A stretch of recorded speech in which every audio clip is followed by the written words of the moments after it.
मधुबन के बाबा मुरली वाले, आपका क्या कहना, आपका क्या कहना। ओम शांति। आज गुरुवार 14 सितंबर 2023 के साकार महावाक्य। आज बाप दादा बोले, मीठे बच्चे, याद के अभ्यास को सहज बनाने के लिए बाप को कभी बाप रूप में, कभी टीचर रूप में, तो कभी सतगुरु रूप में याद करो। बाबा बोले, मीठे बच्चे, याद के अभ्यास को सहज बनाने के लिए बाप को कभी बाप रूप में, कभी टीचर रूप में, तो कभी सतगुरु रूप में याद करो। प्रश्न, तुम बच्चों को अभी सारे विश्व में कौन सा ढिंडोरा पिटवाना है? उत्तर, अब ढिंडोरा पिटवाओ कि सुख की दुनिया अर्थात स्वर्ग का रचयिता स्वयं राजयोग सिखलाने आया हुआ है। वो बच्चों के लिए हथेली पर बैशत लेकर आया है, इसलिए राजयोग सीखो।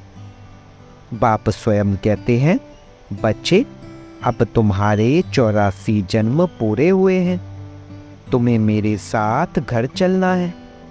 इसलिए देह का भान छोड़ अशरीरी बनो, देवीय गुण धारण करो, तो देवीय दुनिया में चले जाएंगे। गीत, कौन आया मेरे मन के द्वारे। ओम शांति। मीठे मीठे बच्चों ने गीत सुना कि अभी हमारी बुद्धि में किसकी याद आई है? सबकी बुद्धि में है कि पतित पावन एक बाप है। अंग्रेजी में उनको लिबरेटर कहते हैं। लिबरेट करते हैं दुख से, दुख हरता सुख करता है। यह कोई मनुष्य व देवता का नाम नहीं है, यह है ही एक पतित पावन बाप की महिमा। पतित पावन सदगति दाता गॉड फादर को कहते हैं।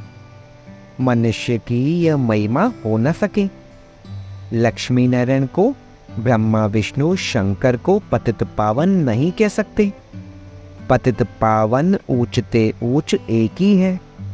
परमपिता परमात्मा ऊंचा उनका नाम भी है, तो ऊंचा उनका ठाव अर्थात रहने का स्थान भी है।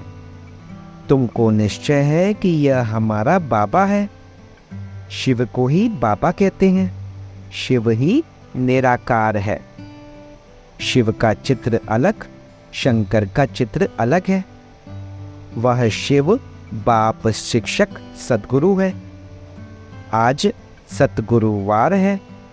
तुम्हारा तो सतगुरुवार रोज है। सतगुरु रोज तुमको पढ़ाते हैं और वह तुम्हारा बाप भी है। यह तो निश्चय होना चाहिए ना। उनको सर्वव्यापी नहीं कहेंगे। तुम्हारी बुद्धि में है पतित पावन परमपिता परमात्मा हमको राजयोग सिखलाते हैं। वह ज्ञान का सागर है। यह तो बुद्धि में निश्चय रहना चाहिए। यह एक ही बाप है जिसको कोई भी रूप में याद करो। बुद्धि ऊपर निराकार तरफ चली जाती है। कोई आकार व साकार नहीं है। आत्माओं को परमपिता परमात्मा से अब काम पड़ा है, परंतु जानते नहीं हैं। गाते हैं कि वह ज्ञान का सागर है, तो ज्ञान का सागर माना जो ज्ञान सुनाकर सदगति करे। लक्ष्मी नारायण को यह ज्ञान नहीं है। ज्ञान वह जो ज्ञान सागर से मिले, इसलिए शास्त्रों में भी ज्ञान नहीं है। ज्ञान सागर को ही मनुष्य सृष्टि का बीज रूप कहते हैं। बाप है क्रिएटर, वह है बेहद का बाप और सब है हद के बाप। अब बेहद के बाप को सब याद करते हैं। जो बापों का बाप, पतियों का पति, गुरुओं का भी गुरु है, उनको सब याद करते हैं, साधना करते हैं। आजकल चित्रों के आगे, राम के आगे, शंकर के आगे लिंग रखते हैं। है निराकार, ऊंचते ऊंच है। वह लिबरेट करते हैं। अभी तो सब आत्माएं पतित हैं। 5000 वर्ष पहले जब आदि सनातन देवी देवताओं का राज्य था, तो उस समय एक ही राज्य था, सुखधाम था। पवित्रता, सुख, शांति सब थी। उनका नाम ही है स्वर्ग, अर्थात हेवन। हेवन को सूक्ष्म वतन व मूल वतन नहीं कहेंगे। हेवन के अगेंस्ट है हेल, अर्थात नरक। यह बुद्धि में रखना है। एक बेहद के बाप को ही याद करना है, उनसे ही स्वर्ग का वर्षा मिलता है। सतगुरु राजयोग सिखलाते हैं, पावन दुनिया में ले जाते हैं। एक की कितनी महिमा है। लक्ष्मी नारायण को यह महिमा नहीं दे सकते। एक ही निराकार बाप है। आत्माएं भी निराकार है, जब शरीर से अलग है। बाप कहते हैं, तुम अपना शरीर लेकर पाट बजाते हो। तुम कितने जन्म पाट बजाते हो यह भी जानते हो। ब्रह्मा का भी चोला है, सूक्ष्म वतन में भी चोला है। शरीर तो है ना, कहेंगे उनमें भी आत्मा है। ब्रह्मा विष्णु शंकर को भी सूक्ष्म शरीर है। मुझे कहते हैं निराकार। बच्चों को समझाया है, कोई को भी बोलो तुमको 2 बाप हैं, तुम्हारे बाप को भी 2 बाप हैं। सब उस बेहद के बाप को याद करते हैं। लौकिक बाप तो अनेक हैं, यह बेहद का बाप तो एक है। बाप भूल जाए तो टीचर याद पड़े, टीचर भूल जाए तो सतगुरु याद पड़े। बाप समझाते हैं, भारत अभी पतित है, पहले पावन था, तो इतनी आत्माएं कहाँ निवास करती होंगी। मुक्तिधाम वानप्रस्थ अवस्था में अर्थात वाणी से परे। मनुष्य बुरे होते हैं तो वाणी से परे जाने के लिए गुरु की शरण लेते हैं कि हमको निर्वाण धाम पहुंचावे, परंतु वहां पहुंच नहीं सकते। जाड़ को तो बढ़ना ही है। मुख्य पाठ है भारत का। उनमें भी जो आदि सनातन देवी देवता धर्म के हैं, वह 84 जन्म लेते हैं। आत्मा परमात्मा अलग रहे बहुकाल, तो हिसाब करना चाहिए ना। बहुकाल अर्थात जो पहले पहले इस सृष्टि पर पाठ बजाते आए हैं, बरोबर 84 जन्म उनके ही हैं। 84 का चक्र ही कहते हैं, 84 लाख का चक्र नहीं कहते। तुम बच्चों को 84 का चक्र समझाया गया है, आगे नहीं जानते थे। इनसे पूछेंगे तो इनकी आत्मा भी जानती है ना। 2 आत्माओं का राज भी समझाया है। दूसरी आत्मा प्रवेश कर सकती है, अशुद्ध आत्मा का भी प्रवेश हो सकता है, तो परमपिता परमात्मा भी आ सकते हैं। बाकी कहते हैं मैं निराकार ना आऊं तो राजयोग कैसे सिखलाऊं। मुझे ही ज्ञान सागर कहते हैं। मनुष्य स्वर्ग की स्थापना तो नहीं करेंगे ना। बाप को ही कहा जाता है हेवनली गॉड फादर, वैकुंठ की राजधानी है। एक तो नहीं है ना। श्री कृष्ण है नंबर 1 प्रिंस, सतो प्रधान। सतो प्रधान को ही महात्मा कहा जाता है। अकेले को कुमार कुमारी कहा जाता है। कुमारी का मान बहुत होता है। सगाई हो गई फिर भल पवित्र रहते हैं, फिर भी युगल तो हो गए ना। फिर कुमारी का नाम बदल जाता है, फिर माता पिता बन जाते हैं। बच्चा पैदा हुआ तब कहेंगे माता पिता, शादी के बाद समझेंगे यह माता पिता हैं। अंडरस्टूड है कि संतान भी होगी, फिर उनको कुमार कुमारी नहीं कहेंगे। तुम बच्चे जानते हो अभी श्री कृष्णपुरी स्थापन हो रही है। वहाँ एक ही देवी देवता धर्म है, बाकी हर एक धर्म का शास्त्र भी अलग अलग होता है। कहते हैं फलाने का धर्मशास्त्र यह है, हम फलाने धर्म अथवा मठ में जाते हैं। आत्माओं का आकर अपना पाठ बजाना है। कोई से पूछो गुरु नानक फिर कब आएगा, वह तो कह देते ज्योति ज्योत समाया। तो क्या उनको फिर आना नहीं है? सृष्टि चक्र कैसे रिपीट होगा? गुरु नानक की जब सोल आई, आत्मा आई, तो उनके पिछाड़ी सिख धर्म वाले आते जाते हैं। अभी तो देखो कितने हो गए हैं, फिर भी रिपीट करेंगे ना। बताओ फिर कब आएंगे? तो बता नहीं सकेंगे। तुम कहेंगे यह तो 5000 वर्ष का चक्र है। गुरु नानक को 500 वर्ष हुए, फिर 4500 वर्ष के बाद आकर सिख धर्म स्थापन करेंगे। हम आदि सनातन देवी देवता धर्म स्थापन करते हैं, फिर और भी नंबरवार आकर धर्म स्थापन करेंगे। कोई कोई बच्चे कहते हैं हमारी बुद्धि में इतना नहीं बैठता है। अच्छा, थोड़ी बात तो बैठती है ना। भक्तों का भगवान बाप एक ठहरा। कहा भी जाता है पाप आत्मा, पुण्य आत्मा। परमात्मा तो किसको कहा नहीं जाता। ऐसे नहीं आत्मा जाकर परमात्मा बनेगी। जैसे मिसाल देते हैं, बुदबुदा सागर में लीन हो जाएगा। कोई कहेंगे पार निर्वाण गया, जैसे बुद्धू के लिए कहते हैं। कोई फिर कहते ज्योति ज्योत समाया। अब राइट कौन? पार निर्वाण तो ठीक है, आत्मा भी निराकार है। निराकारी दुनिया में रहती है, सूक्ष्म वतन में है मूवी। वह भी जैसे वहाँ की एक भाषा है, जो वहाँ वह समझते हैं, समझकर डायरेक्शन ले आते हैं। यह भी वंडरफुल बात है ना। मूवी, टॉकी और साइलेंस 3 है। पहले मूवी के बाइस्कोप भी थे, फिर उनसे किसको मजा नहीं आया तो टॉकी कर दिया। सूक्ष्म वतन में सिर्फ ब्रह्मा विष्णु शंकर है। समझाया जाता है ऊंचते ऊंच हैं परमपिता परमात्मा, जो साइलेंस वर्ल्ड में रहते हैं। हम आत्माएं भी वहाँ रहती हैं।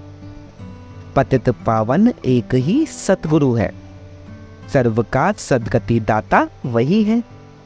बाकी भले कोई अपने को गुरु कहलाए, ऋषि कहलाए, महात्मा कहलाए, परंतु है सब भक्त। पावन बनाने वाले को जानते ही नहीं। कहते हैं परमात्मा सबको कब्र से निकाल ले जाते हैं। देखते भी हो, यह वही महाभारी महाभारत लड़ाई है। तुम सतयुग के लिए राजयोग सीख रहे हो। विनाश के बाद फिर सतयुग के गेट खुलते हैं। बाप ने समझाया है, इस समय तुम बाप से राजयोग सीखते हो। तुम योग बल से राज्य लेते हो। यह है नॉन वायलेंस। कोई भी यह नहीं जानते हैं कि नॉन वायलेंस किसको कहा जाता है। काम कटारी भी नहीं चलानी है, यह भी हिंसा है। अहिंसा परमो देवी देवता धर्म था। विकारों के कारण ही तुमने आदि मध्य अंत दुख पाया है। वहाँ है ही निर्विकारी दुनिया, जिस कारण आदि मध्य अंत दुख नहीं होता है। वह है अमर लोक, यह है मृत्यु लोक। मृत्यु लोक में बैठ कथा सुनाते हैं, अमर लोक में जाने लिए। बाप कहते हैं मैं त्रिकालदर्शी हूँ, तुमको भी त्रिकालदर्शी त्रिनेत्री बनाता हूँ। अर्थात तीनों लोकों तीनों कालों को जानने वाले। यह भगवान की महिमा है। तुम बच्चों को आप समान बनाकर साथ ले जाते हैं। ज्ञान सागर के बच्चे, तुम भी मास्टर ज्ञान सागर बन जाते हो। क्या बाप कहते हैं मैं मनुष्य सृष्टि का बीज रूप चैतन्य नॉलेजफुल हूँ। हाँ, हम जान सकते हैं बीज से ऐसे झाड़ निकलता है, फिर फल निकलता है। अब यह है मनुष्य सृष्टि का झाड़। बाबा कहते हैं मैं इस उल्टे झाड़ के आदि मध्य अंत को, सृष्टि चक्र को जानता हूँ। मनुष्य कहते भी हैं परमात्मा सत्य है, चैतन्य है, आनंद का सागर है, सुख का सागर है। तो उनसे जरूर वर्षा मिलना चाहिए। तुम मुझ अपने पाप से वर्षा ले रहे हो। तुम 21 जन्मों के लिए पावन बन जाएंगे। मैं एवर पावन हूँ। तुमको तो पाठ बजाना है। इस समय सिर्फ तुम्हारी चढ़ती कला है। तुम मास्टर ज्ञान सागर बन जाते हो। फिर सतयुग से लेकर तुम्हारी कलाएं कमती होती जाएंगी। चढ़कर फिर उतरना ही है। अभी तुम बच्चे बेहद के बाप से बेहद का वर्षा लेते हो, बहुत सर्विस करते हो। बाप है पतित पावन। तुम शिव शक्ति पांडव सेना हो। पतित दुनिया को पावन दुनिया बनाने में मदद करते हो। तुमको ही वंदे मातरम कहते हैं। पतित को कभी वंदे मातरम नहीं कहेंगे। बाप आकर शक्ति दल द्वारा गुप्त सर्विस कराते हैं। तुम डबल अहिंसा वाले हो, राज्य लेते हो, परंतु कोई हथियार आदि नहीं है। पवित्र रहते हो। वह सब है डबल हिंसक। एक तो विकार में जाते हैं, काम कटारी से एक दो को दुख देते हैं और फिर आपस में लड़ते झगड़ते भी रहते हैं। आजकल कितने दुख के पहाड़ गिरते हैं। मनुष्यों में क्रोध कितना भारी है। अपने आप को ही आप ही चमाट मारते हैं। सबकी गिलानी करते रहते हैं। यह भी ड्रामा में नोंद है। सबको गिरना ही है। अभी तुम्हारी है चढ़ती कला। तुम ढिंडोरा पिटवाओ कि स्वर्ग का रचयिता राजयोग सिखलाने वाला वह भगवान आया हुआ है। वह हथेली पर बैशत ले आया है। श्री कृष्ण को हम भगवान नहीं कहेंगे। वह देवीय गुणों वाला मनुष्य है। ब्रह्मा विष्णु शंकर को देवता कहेंगे। उनको देवीय गुण वाले मनुष्य नहीं कहेंगे। देवीय गुण सत्युगी मनुष्यों में है। आसुरी गुण कलयुगी मनुष्यों में है। देवीय गुणवान और आसुरी गुणवान मनुष्य ही बनते हैं। तो बाप बैठ समझाते हैं, तुम बाप को क्यों भूलते हो? घड़ी घड़ी मुझे याद करो। तुम्हारे 84 जन्म पूरे हुए। अब मैं तुमको राजयोग सिखलाने आया हूँ। फिर भी तुम घड़ी घड़ी भूल जाते हो। दे अभिमान छोड़ अपने को अशरीरी समझो। अच्छा, माता पिता बाप दादा का मीठे मीठे सिकिलते बच्चों प्रति याद प्यार और गुड मॉर्निंग। रूहानी बाप की रूहानी बच्चों को नमस्ते। हम रूहानी बच्चों की रूहानी बाप दादा को सिकवा प्रेम से नमस्ते नमस्ते नमस्ते बाबा। शुक्रिया बाबा, शुक्रिया। धारणा के लिए मुख्य सार। पहली, बाप समान त्रिकालदर्शी त्रिनेत्री त्रिलोकीनाथ बनना है। बाप की महिमा में स्वयं को मास्टर बनाना है। दूसरे, डबल अहिंसक बनना है। किसी भी विकार के वशीभूत हो हिंसा नहीं करनी है। बाप का मददगार बन सबको पावन बनाने की सेवा करनी है।